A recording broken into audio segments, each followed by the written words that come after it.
Estamos aqui, bem-vindos para mais um encontro especialíssimo nessa noite de hoje com o professor Fábio Mariano Borges. Ele já está entrando por aqui, mas antes dele entrar, quero apresentar para vocês, somos o Dinheiro na Roda, um espaço seguro para conversar e aprender sobre sua relação com o dinheiro.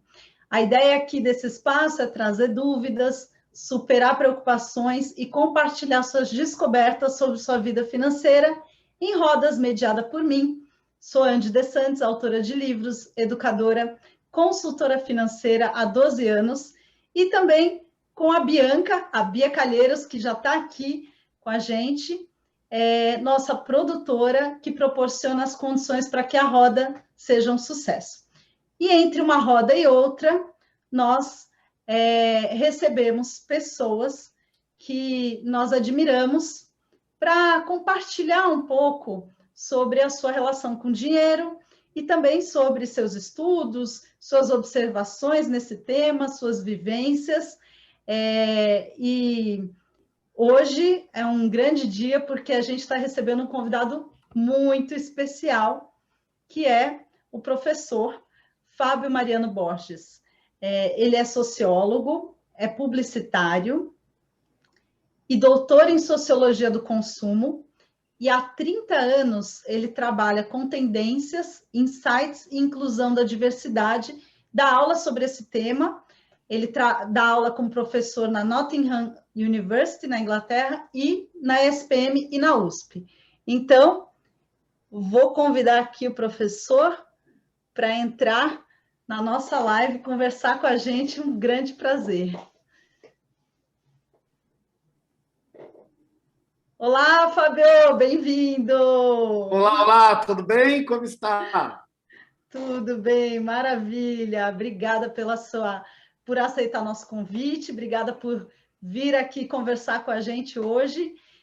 Hoje a gente vai fazer algumas provocações, porque a ideia, além de conhecer um pouco mais dos seus estudos, das suas experiências, é também ouvir um pouquinho da sua história, né? E da sua relação com o dinheiro, que aqui é o espaço para isso, para a gente desmistificar esse assunto e torná-lo menos tabu, né? Que esse é um assunto muito tabu na sociedade, né? Então, Fábio, uma honra receber você aqui. E para começar, eu queria te convidar para contar um pouquinho da sua jornada, quem é o Fábio, né? O que você faz e como que você chegou até aqui. Bom, uau, né? Minha própria biografia. Olha só, eu sou um cara que sempre gostei muito de compartilhar, de ensinar. Então, desde muito pequenininho, né, eu gostava de compartilhar tudo, né, principalmente de esse compartilhar no sentido de contar para as outras pessoas, de ensinar para as outras pessoas, né? Então, isso era desde um jogo que eu aprendia, que eu tinha vontade de contar para todo mundo, vamos ver como se faz esse jogo, olha que legal, né? Como algo novo que eu descobri, eu sempre pensava assim, o mundo precisa saber disso. Eu não posso saber disso sozinho. Isso tem que chegar no mundo, né? Então, já estava aí a minha vocação, né, de professor, e eu construí uma carreira, não somente como professor, mas uma carreira também nas empresas, né? Seja porque essa vocação, né, de professor, esse propósito de ser professor, então ele estava sempre ali, muito ao meu lado, mas, né, quando eu decidi, né, de fato, olha, eu quero ser professor mesmo, de universidade, de faculdade, de negócios, ou de propaganda, de comunicação, então foi exatamente também nesse momento que eu acirrei e atentei ainda mais a minha carreira nas empresas, justamente para que eu tivesse um conhecimento de mercado para levar para a sala de aula. Então, eu tinha isso muito forte, né? eu vou ter que pedir um minutinho para abrir a porta. Porque tem gente chegando. Chegou, só um instantinho. Beleza, eu vou recebendo a turma aqui. Oi, pessoal, bem-vindos. Imagino que tenha vários fãs aí do professor Fábio Mariano Borges. Então, bem-vindo, Andy, bem-vinda, Ana. Ele está aqui com a gente, só foi abrir a porta lá rapidinho. Olá, pronto, chegou, voltou. Pronto, programa ao vivo. É isso aí, quem sabe faz ao vivo. Mas então, aí você estava contando, né, que essa vocação foi aparecendo e aos poucos ela foi se configurando. Mas falando sobre finanças, né, já entrando nesse assunto, você, como muitos professores universitários, veio de uma história com privilégios ou sem nenhum privilégio? Você teve que, né, assim, se desdobrar para chegar onde você chegou? Como que é essa história, olhando para o lado do enfoque financeiro? Tá, foi uma história sem privilégios, sem nenhum privilégio. Não foi uma história de miséria, porque há uma grande confusão de que o antagônico de privilégio é a miséria. Né? Então, é um morador de rua, né?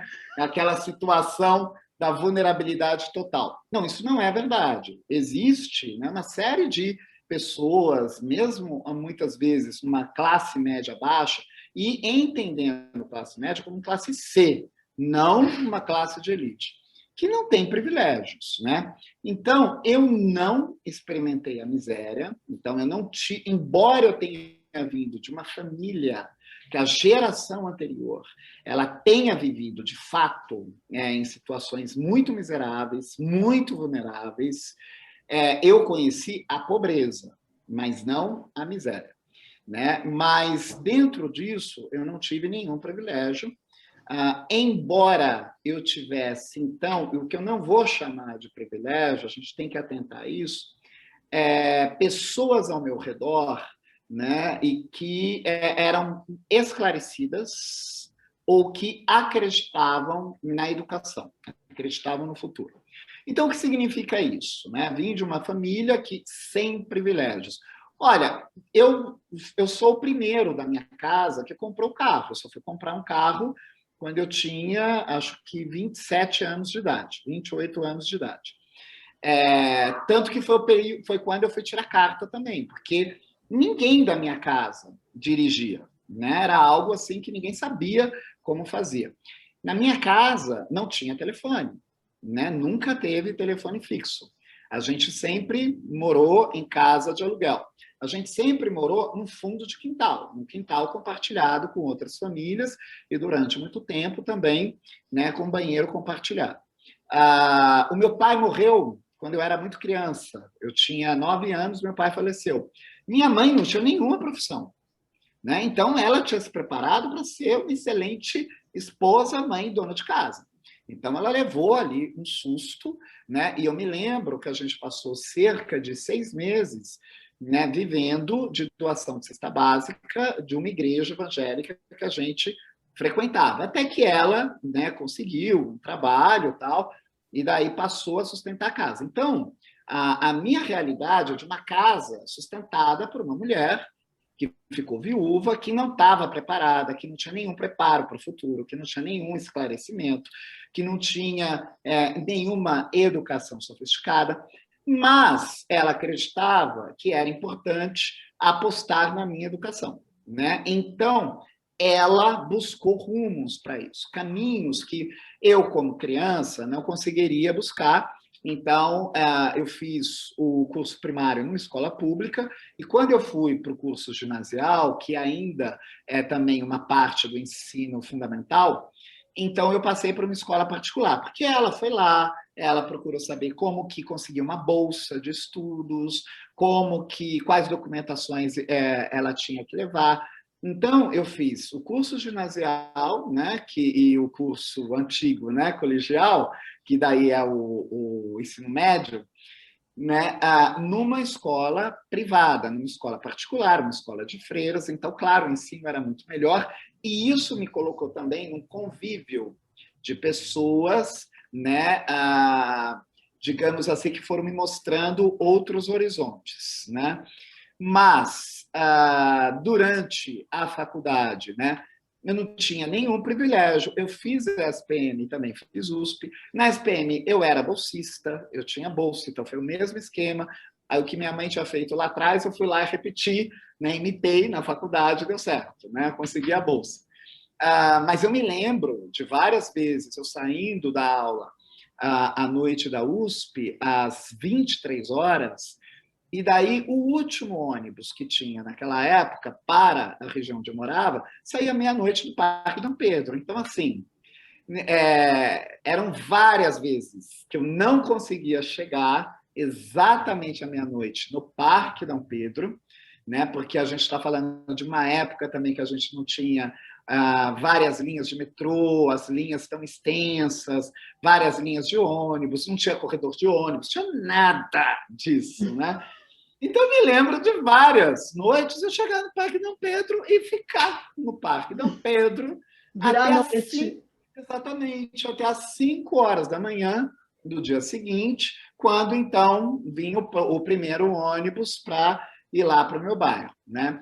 Então foram várias cenas dessas, então definitivamente não teve nenhum privilégio. Então não tinha ninguém para me indicar numa empresa. É engraçado que eu nem sabia o que era SPM, mesmo estudando em uma escola privada, a gente não está ali no pertencimento, né? A gente não pertence àquilo, porque o modo como a gente é visto também já nos coloca em outra posição. Então, eu nem sabia o que era Escola Superior de Propaganda e Marketing, né? Foi uma amiga que me provocou para eu prestar, e daí eu fui, prestei, consegui a bolsa e acabei ficando. Também é importante dessa história, agora que eu me lembrei, né, dessa amiga, e que eu falei de pessoas de aliados, né, que vão te potencializando.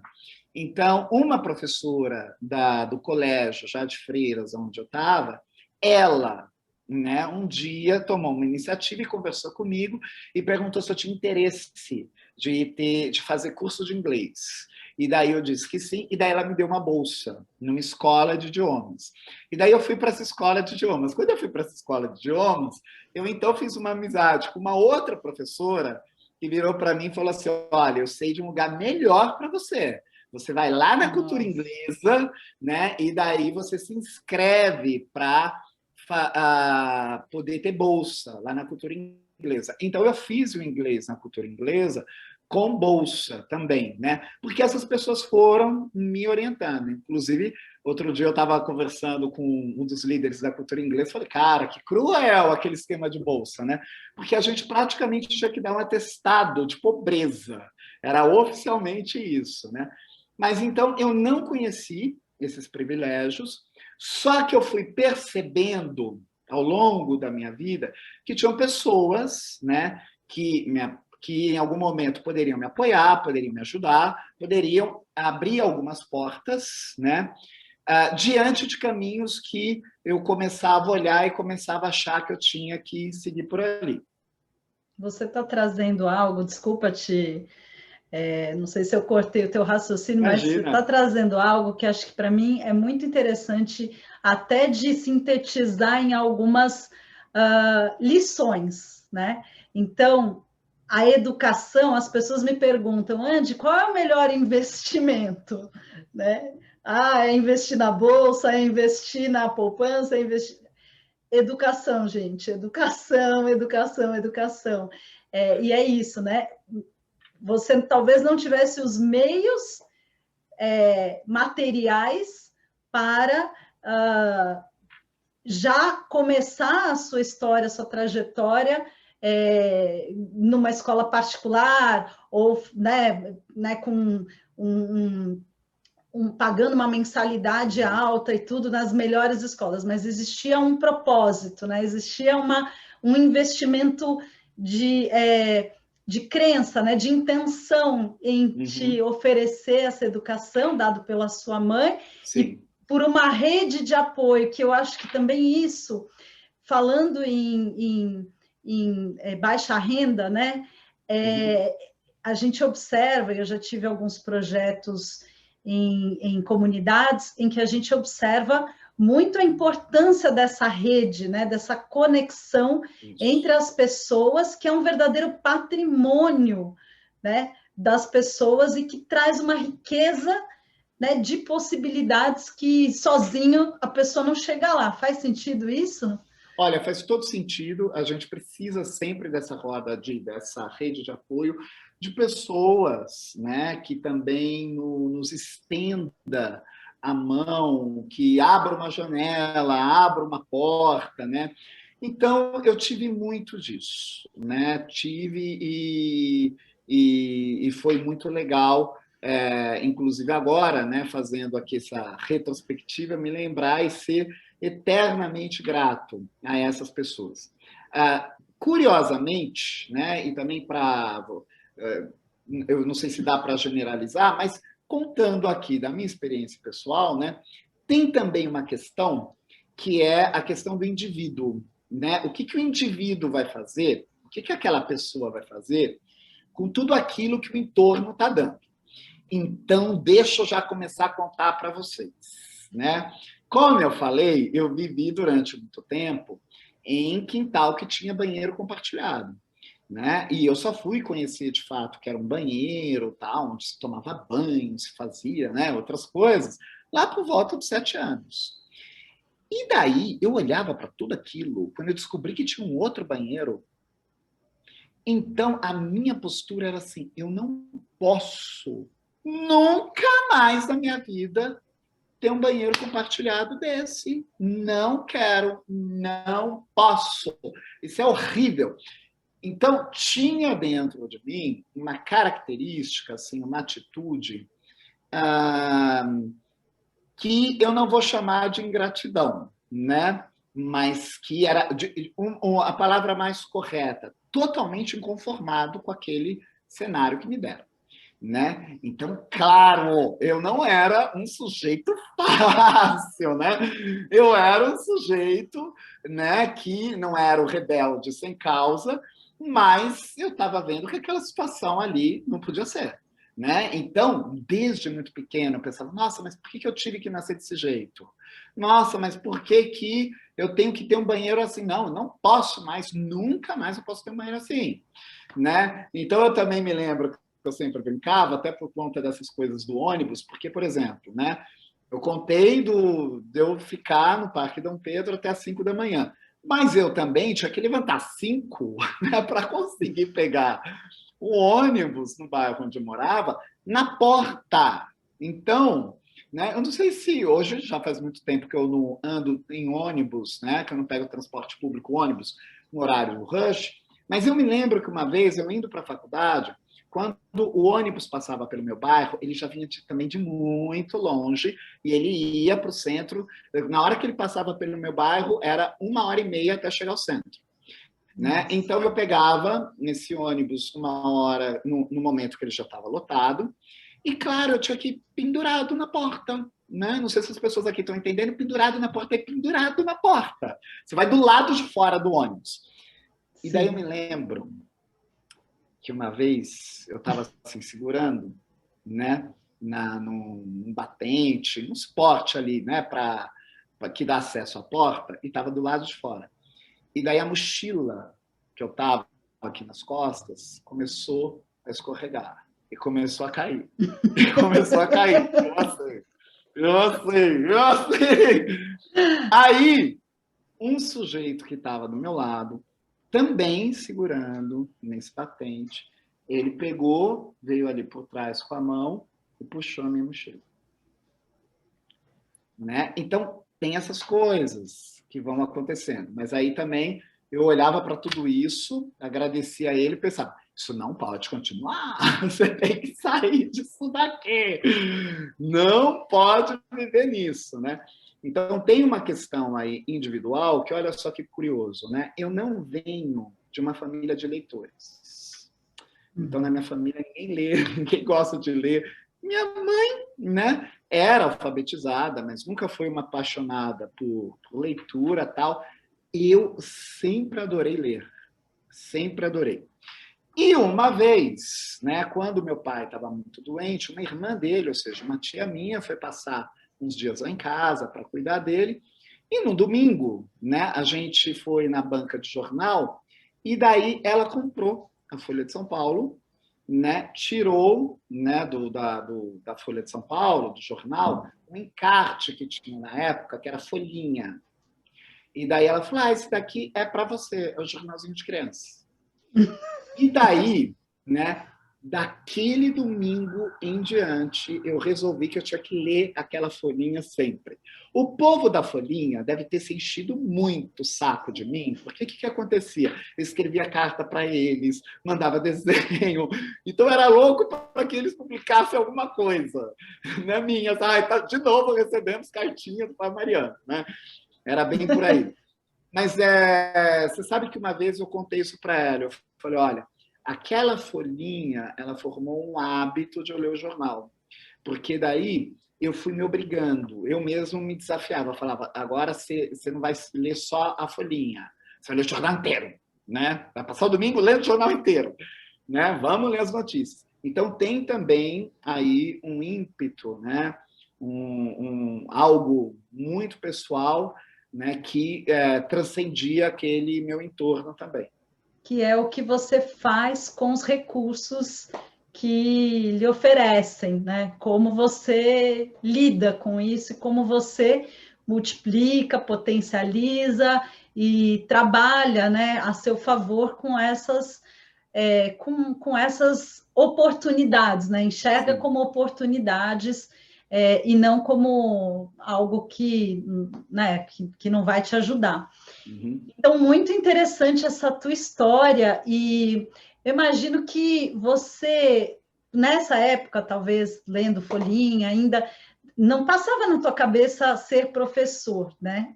Porque por essa história que você está contando, esse contexto de pessoas que não tinham o hábito da leitura, talvez com a escolaridade baixa e tudo, você tinha na sua rede de contato ou de familiares e tal, professores, imaginar, passava na tua cabeça, um dia eu serei um professor universitário, isso era algo viável na sua mente ainda infantil? Não, não era viável, né? Porque o que eu tinha ali de referência é que professores eram sempre muito mal pagos, né? E era uma vida muito de bairro, porque como eu estava na periferia, numa vida muito de bairro, então assim, era as professorinhas ali do bairro, né? E daí que curioso, eu olhava para tudo aquilo e falava: não é bem isso. Não, não vai ser bem isso. Aí, claro, né, quando a gente já está no ginásio, no colegial, né, a gente já vai pensando de uma forma diferente, mas eu nunca me imaginei como um professor universitário. E daí eu olhava, né, para aqueles professores do colégio onde eu estava e pensava: eu podia dar aula aqui. Mas aí, ao mesmo tempo, eu pensava assim: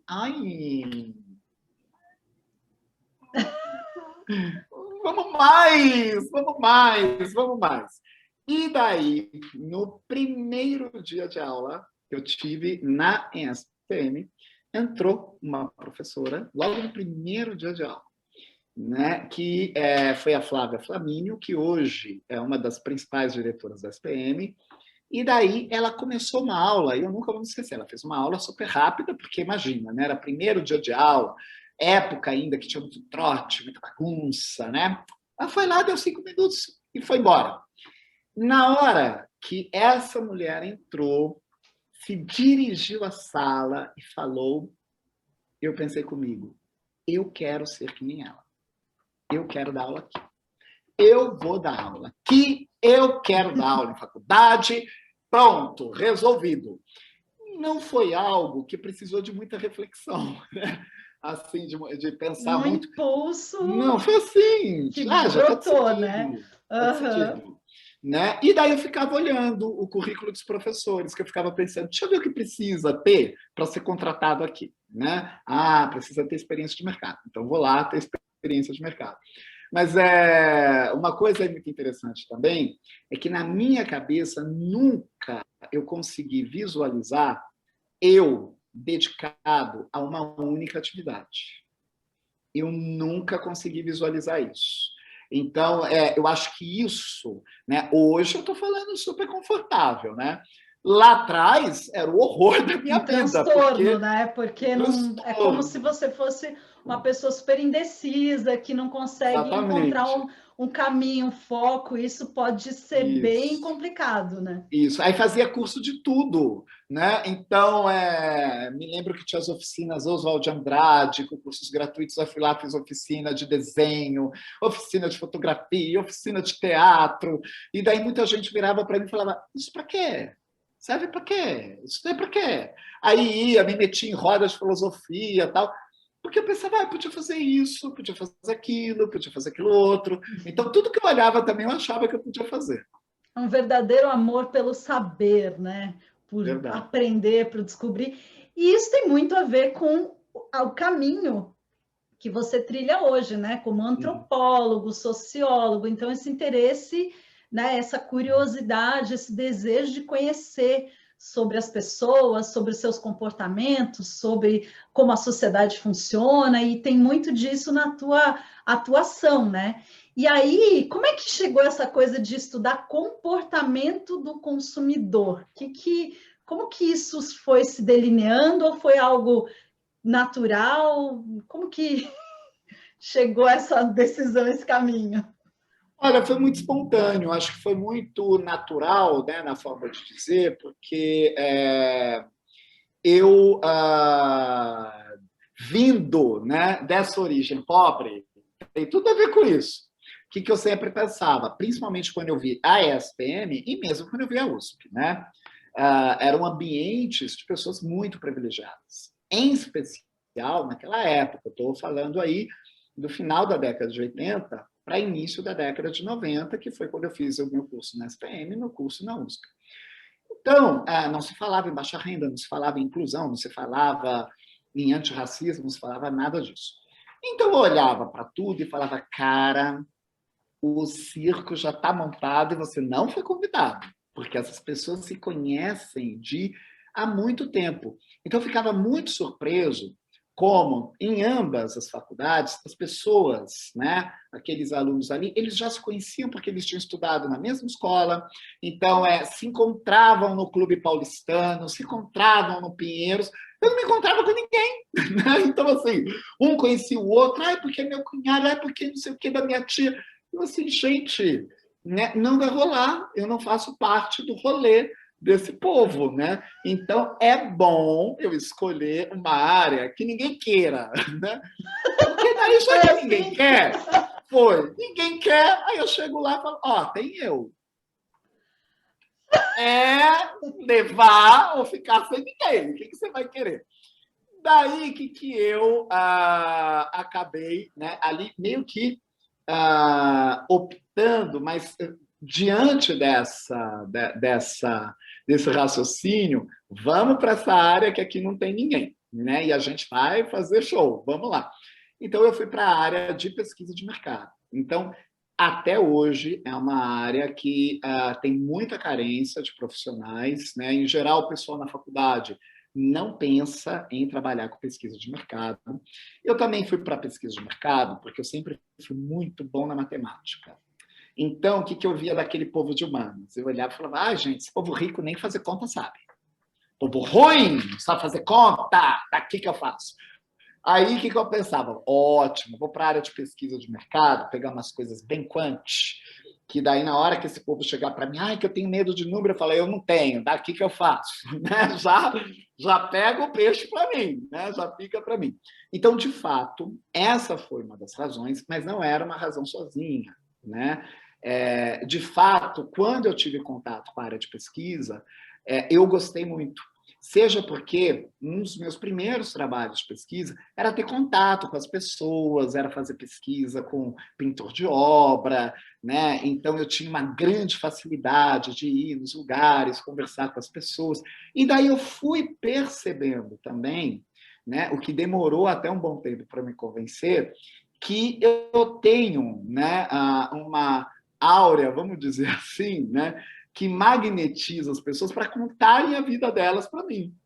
né? Então, era muito fácil chegar para as pessoas e falar, ai, olha, fazendo uma pesquisa, a pessoa virar e falar, deixa eu vou te contar minha vida, né? Então, Bom ouvinte, né?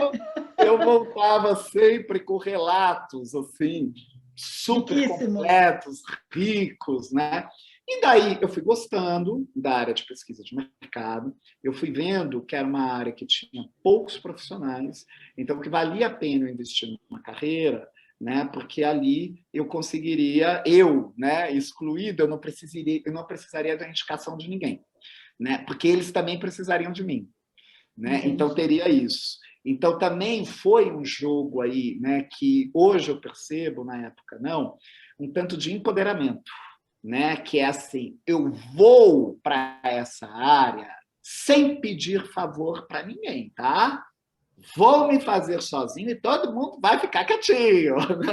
Então, claro que também teve muita gente dando oportunidade, muita gente ajudando, apoiando, muita gente me tolerando, aguentando as minhas rebeldias, né? Sem dúvida nenhuma. Mas era uma área que eu sentia que eu podia ir sozinho, né? Que se eu olhasse, que se hoje eu conversasse com você, né? E você me perguntasse a quem você deve a sua carreira em pesquisa de mercado, eu iria falar para mim mesmo. Aí, em pesquisa de mercado, a gente estuda comportamento do consumidor. Então, né, eu fui cada vez mais gostando. Na época, tinha umas pessoas muito revolucionárias em pesquisa, eu já adorava, né, de formas diferentes de pesquisar.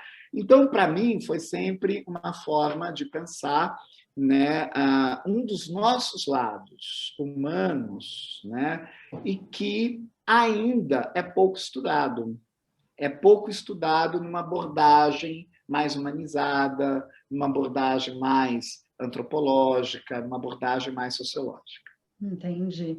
E como especialista em comportamento de consumo, como é o seu comportamento de consumo? Você é um consumidor do tipo compra por impulso ou é um consumidor mais consciente? Eu sou um consumidor preguiçoso. Ai, conta mais. Totalmente preguiçoso. Então, assim, vamos comprar. E tem uma hora que eu estou comprando, me dá uma canseira. Então, assim, chega, não posso mais comprar, né? Não quero mais. Olha, eu tenho várias facetas de consumo por impulso, mas que eles não, de fato, essas facetas de consumo de impulso, elas não são aí, elas não fazem às vezes na minha vida, né? Então, tem dia que eu falo, hoje eu estou com impulso de chocolate, vamos lá, né? Mas não é nada que eu tenha comprado assim itens muito por impulso e que tenha me arrependido depois, seja porque, né, eu não sou um grande fascinado pelas compras. Exceto, claro, que daí a gente tem que também colocar, né, porque as situações de compra elas são as mais diversas e elas também nos dão estímulos diferentes, né? Então, quando a gente está viajando, quando a gente viaja para fora da nossa cidade, para fora do país, então já está lá, né, uma predisposição assim, ai, gente, vou Se trazer permitir, né? lembrancinha, né? Ai, vou levar isso também, vou levar isso também. Já fiz muito disso. Então, vou citar uma compra por impulso que raramente as pessoas falam e que eu sempre digo, né, que a própria palavra consumo por impulso, ela já traz uma expressão pejorativa. E que talvez nem seja, porque se você não colocou em risco a sua situação financeira, né? Se aquilo ali está dentro, né, de um certo conforme, está tudo bem. Mas eu já tive, né, compras totalmente compulsivas e impulsivas por livros. Então, é a sua armadilha de consumo. A gente pode Total, dizer que são as livrarias. Você passar na frente de uma total, livraria é perigoso, né? Segura, me total. segura, né? Me amarra aqui no mastro, né? E ninguém acha isso compra por impulso, né? Que as pessoas acham isso muito legal. Mas aí eu me lembro que uma vez, né, numa das oportunidades que eu tive de estar fora do país, eu estava na cidade de Boston, nos Estados Unidos, e entrei numa livraria e estava tendo uma promoção maravilhosa de livros de arte. Então era assim, cada livro por $5, né? E daí eu fui empilhando os livros, empilhando. Imagina, cada livro por $5, vou levar livraria, né? Até porque nessa época era uma época do real muito pareado ao dólar. Daí, quando eu fui pegar a pilha, né, eu não conseguia pegar a pilha de livros para levar até o caixa. Aí eu pensei comigo, cara, você não está conseguindo. Na mala. Você não está conseguindo carregar até o caixa. E você está achando que você vai carregar isso até o aeroporto? Você para com isso já, você vai embora daqui, não vai levar nada. Sim, entendi. Aí eu saí da livraria sem nada. Ai, que dó. Mas você comentou uma coisa interessante. Quando a compra é realizada por impulso, mas ela tende, né, a um impulso, mas existe uma... não está ferindo a vida financeira, não está atrapalhando as contas da casa e tudo, tá tudo bem. Na tua vida financeira, a tua gestão financeira é equilibrada a esse ponto? Ou tem uma certa volatilidade, uma certa oscilação? Como é que você lida com as contas no seu dia a dia? De uma forma ainda que eu acho que não é a adequada. Né? Seja porque, muitas vezes, eu percebo que eu gastei dinheiro demais, né? E daí eu fico me questionando. Mas, gente, onde foi que eu gastei tanto dinheiro? Da onde foi? Como assim? Não pode, né? Então, eu nem sou o perdulário da vez, né? Mas eu reconheço que eu preciso, de fato, né, melhorar muito na organização financeira, na administração financeira, né, em conseguir me administrar. Então, eu diria que eu sou de altos e baixos. Eu já tive momentos assim áureos, assim, de maravilha, né? Olha, estou organizando tudo, ai que bonitinho, está tudo sob controle. E momentos sociais, chega, cansei, não quero saber, né? Vamos que vamos, gente, né? Então, eu ainda preciso me disciplinar. Você falou uma coisa antes da gente entrar, você estava conversando, eu te perguntei sobre se você é uma pessoa que se conversar sobre dinheiro para você é algo fácil, né? Como que é conversar sobre dinheiro? Você estava me dando uma resposta que até me surpreendeu. Então, conta para mim um pouquinho como que é essa lida do dia a dia, conversar sobre isso, tomar essas decisões, enfim. E aí você me deu também alguns perfis, né? Você começou a falar de alguns perfis que eu achei bem interessante aqui para o pessoal que está ouvindo. Perfeito. Olha, para mim é um dos assuntos mais dolorosos que tem na minha vida. Falar sobre dinheiro, né? Em qualquer aspecto. Seja no momento que eu precifico um projeto meu, precifico uma palestra minha, precifico um projeto da minha empresa, precifico uma hora-aula, precifico um curso, péssimo, né? Não sou a pessoa talvez mais adequada para isso, embora, né, os meus principais empregadores sempre dizem que eu vendo como ninguém. Eles falam, não, para vender, bota esse daí, gente, que vai vender tudo, né? Então, aí tem uma questão, né? E que daí a gente começa a perceber como a questão financeira é sempre também uma formação que vem lá da nossa casa, do nosso entorno, né? Então, eu, para vender para os outros, talvez eu seja maravilhoso. Talvez até para eu me vender seja ótimo. Só que aí a hora que a pessoa fala, legal, quanto é? Eu falo, leva, vai. Né? Leva, né? Então, tem disso. Então, o assunto financeiro, seja na área comercial, seja na área pessoal, para mim, é muito difícil. Então, são várias barreiras que eu tenho que transpor para chegar e falar, então, olha, vamos dividir essa conta, vamos fazer isso. Eu não consigo fazer isso com uma tranquilidade, com uma normalidade, né? E daí a gente vai tendo algumas armaduras, né? Só que a gente tem várias armaduras, a gente não se veste só com algumas delas, né? Então vamos pegar o exemplo da patroa, da Anitta, né? Que muita gente assistiu ao documentário da Anitta lá na Netflix, né? A Anitta de Honório, e viu cenas da Anitta, né? Falando, pô, por que quem paga isso daqui sou eu? Então quanto custa essa merda aí que eu vou pagar? Então, né? Eu, por vezes, tenho um pouquinho disso. Já um pouquinho mais educado, mas já fui daquele jeito ali, né? Tanto que quando eu vi a cena, eu me reconheci. Eu pensei, gente, só podia ser Mariana de 30 de março, que nem eu, né? Toda ferrada. E daí, o que é isso, né? A gente já sai ali com poder financeiro falando, eu pago. Porque a gente tem problema para conversar.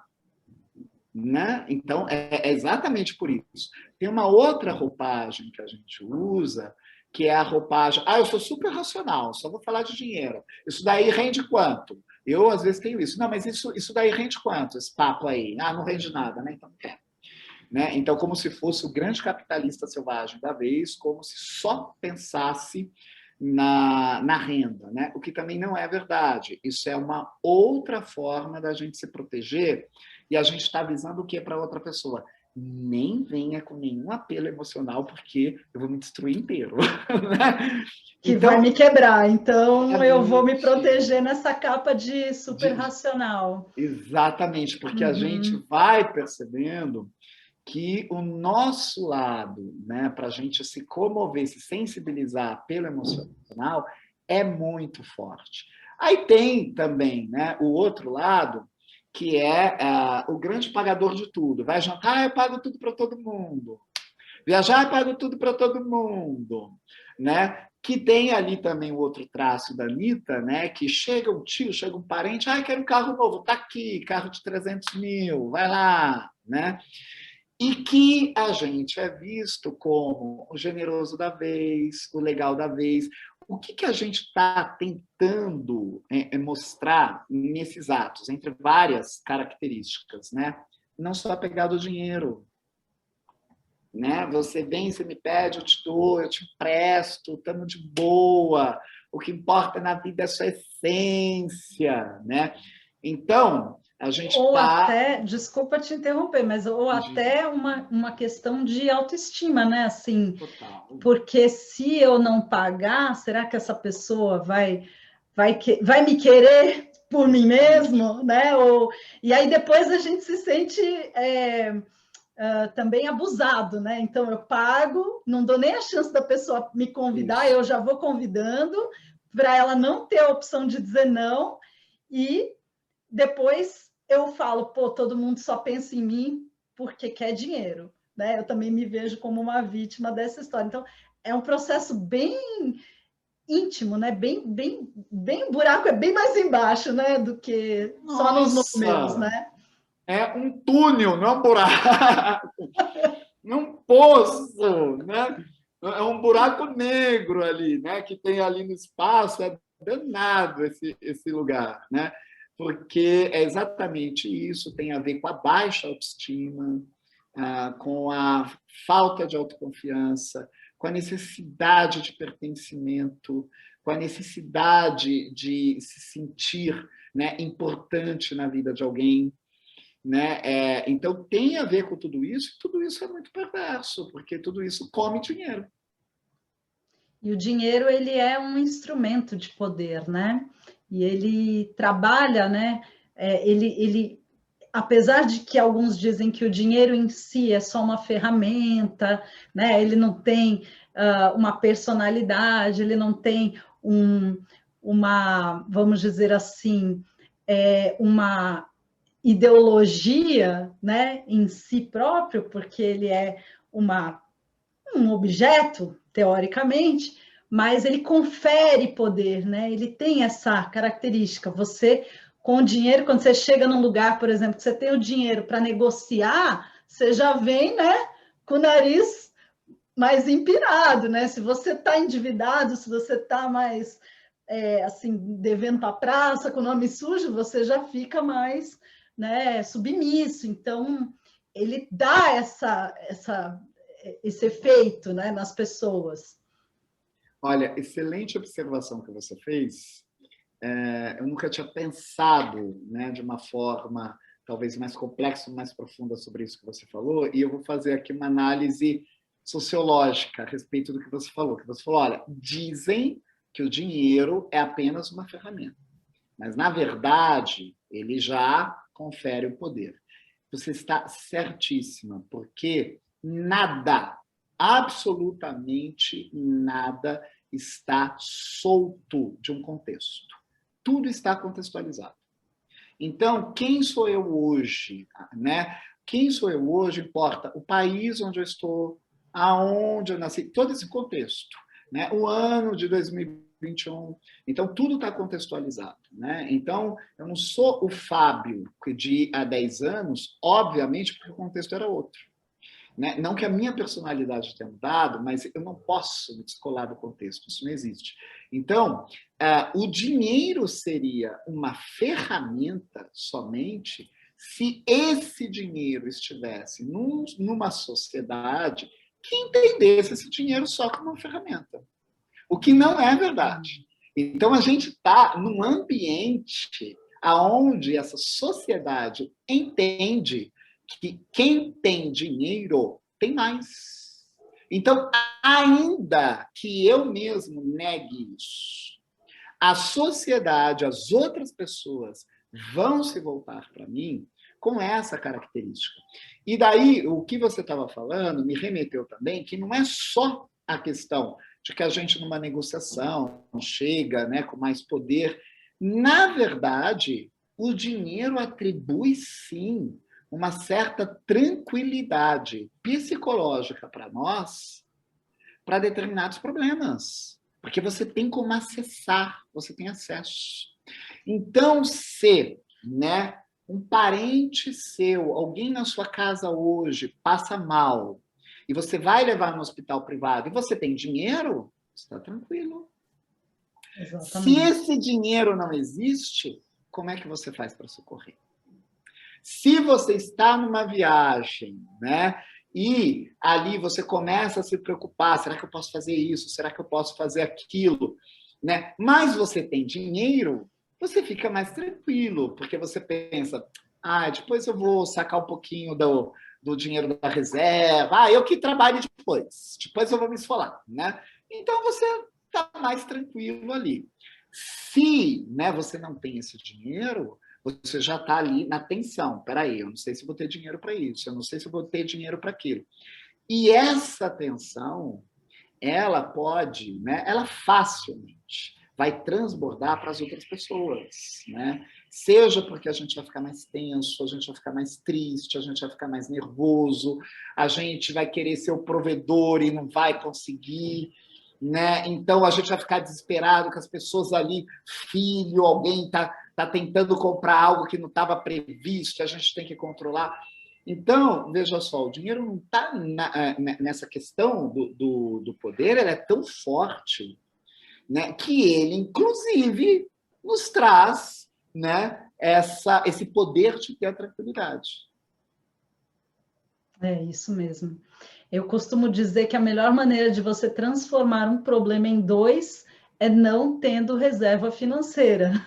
Porque se você tem um problema e você tem reserva, você só tem que resolver esse problema, né? O cachorrinho ficou doente, tem a reserva, então só tem que cuidar do cachorrinho. Se não tem a reserva, tem que cuidar do cachorrinho e tem que se preocupar como é que eu vou pagar essa conta. Então, são dois problemas pela falta da reserva. E, infelizmente, a gente vive num país em que muito pouca gente consegue ter a chance, e mesmo quem consegue não tem a disciplina, muitas vezes, de guardar e de manter uma reserva, e aí acaba se enrolando, e que é algo que a gente precisa trabalhar. Por isso a gente está aqui fazendo educação financeira né? Incessantemente, né? Não cansa de falar disso, né? E aí, então, estamos falando de contexto, estamos falando do Brasil, né, e do país. O que é uma relação do brasileiro com consumo e com dinheiro? É possível definir a relação do brasileiro ou há muitos brasileiros em muitos contextos e é impossível ter uma visão e uma definição sobre isso? Há muitos contextos, sem dúvida nenhuma, mas é sim possível a gente ter uma visão a respeito do brasileiro, dinheiro e consumo. Vamos pensar primeiro brasileiro e dinheiro. É uma relação hostil e sempre uma relação de poder, ainda mais aqui no Brasil. O dinheiro é utilizado o tempo inteiro como uma carteirada, uma demonstração de poder, de quem pode mais. Então, eu gostava muito do quadro que tinha lá no Zorra Total, né, que tinha personagem que falava, eu estou pagando, e daí a gente não percebe que a gente tem algumas frases muito hostis, né? Quem paga o teu salário sou eu, quem paga o teu salário é o cliente. Isso é muito hostil, peraí, porque não é o cliente quem paga o teu salário, né? Pera lá, né? Não é bem isso. Então, a gente coloca sempre, né, nessas frases uma hierarquia que é quem paga pode tudo. Quem está pagando tem o poder e vai poder tudo. Além do mais, o brasileiro também é uma sociedade, a gente é um povo de muita pessoalidade, né? Ou seja, a gente está sempre ali invadindo um pouco a intimidade do outro, né? Então a gente precisa se sentir muito íntimo das pessoas, né? Nessa intimidade toda, o assunto dinheiro fica muito difícil, porque assim, você vai negar para sua irmã? Uhum. Você está negando isso para o seu filho? E daí a gente demoniza aquelas pessoas, né, que têm uma dada conduta com dinheiro, que não é a da pessoalidade. Então, a gente tende a chamar essas pessoas muito facilmente, né, de mesquinhas e por aí vai. Né? Essa relação também de muita pessoalidade é uma relação muito familiar com o dinheiro. Aonde a gente ainda tem aqui no Brasil determinadas regiões onde os pais acreditam que eles têm livre interferência na vida financeira dos filhos e que cabe aos filhos, né, depois dar uma grana para eles, né? E filho que também está achando que cabe aos pais dar grana para eles. Então, a gente tem uma relação muito misturada, muito pessoalizada com o dinheiro, e aonde a gente coloca vários temperos e ninguém quer falar ali do recheio. Essa é a verdade. No consumo, a mesma coisa, né? O ostentação, poder... né? Toda essa ostentar, exatamente, né? E desfilar, né? Com bens de status, tudo isso também confere essas características, né? Essa distinção de classes e de possibilidades, né? Eu posso mais, porque exatamente. Eu tenho essa marca, eu desfilo com essa calça, com essa bolsa, com esse carro. Exatamente, a gente tem isso muito forte, e daí imagina, né? Se a gente não está resolvido na situação financeira, né? E daí passa para o consumo, onde a gente usa dinheiro, é o verdadeiro... é um pântano, né? Aí de coisas que a gente comete, que a gente não percebe. Então, aí é curioso que tem compras por impulsos que a gente faz, que naquele momento que a gente está fazendo aquela compra, não parece impossível. A gente pensou. Só que a gente pensou dentro desses parâmetros que a gente está seguindo da sociedade. Que é, essa marca vai ser legal, eu vou aparecer, eu vou fazer sucesso, eu preciso disso, né? Porque a gente está ali mergulhado nas ciladas, né, desse contexto social. Então, isso que também a gente tem que começar a ser um pouco mais carinhoso com a gente mesmo, né? Só que ser carinhoso com a gente mesmo demanda o conhecimento, demanda da gente procurar um esclarecimento, de entender que muitas vezes uma compra por impulso ela é provocada pelo próprio ambiente social onde a gente está, né? E que a gente pode pensar, pera, será que eu vou fazer? Será que eu não vou fazer? Pensa de um outro modo, né? Porque de fato aí um vai levar à ruína do outro, né? O dinheiro, a amabilidade com o dinheiro vai levar à ruína do consumo. E vice-versa, né? Total. Ai, Fábio, a gente está chegando no final da nossa conversa. Eu ficaria aqui horas com você, mas eu sei que você teve um dia super cansativo, então não vou ficar te abusando, mas eu quero agradecer demais. Fica tranquila que eu tô no ânimo. Ah, que bom, tá no pique. Mas infelizmente no Instagram não, né? Porque ele não, ele manda a gente embora. Então, a Bianca, que é a nossa parceira aqui no Dinheiro na Roda, está colocando aqui o seu Instagram, seu YouTube, o seu LinkedIn.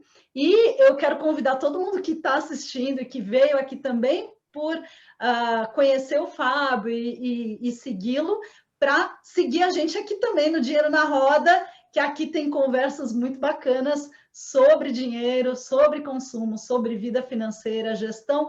Aqui a gente aprende com a vida das pessoas. A gente não vai ficar jogando aqui lições, né, nem tendo um tom professoral. A gente quer aprender com os acertos e erros de quem a gente admira, e mandem aí indicações de quem vocês quiserem também ouvir, quem a gente deve entrevistar. E, professor, para a gente encerrar, então, Fábio, manda aí uma dica de alguma referência, algum livro, algum filme, o que você quiser, que pode ajudar a gente a ampliar o olhar sobre esses assuntos todos que a gente conversou hoje. Boa! Deixa eu ver. Olha, primeira dica, né? Se quer aprender com os erros dos outros, para não cometer os erros alheios, pode me seguir. Você vai ver eu errando o tempo inteiro, falando, gente, de novo, está se repetindo. Aí você já vai falando, gente, o cara errou outra vez, né? Já estou aqui de olho para não cometer o mesmo erro, né? Mas pode me seguir, é uma dica quente, uma dica boa.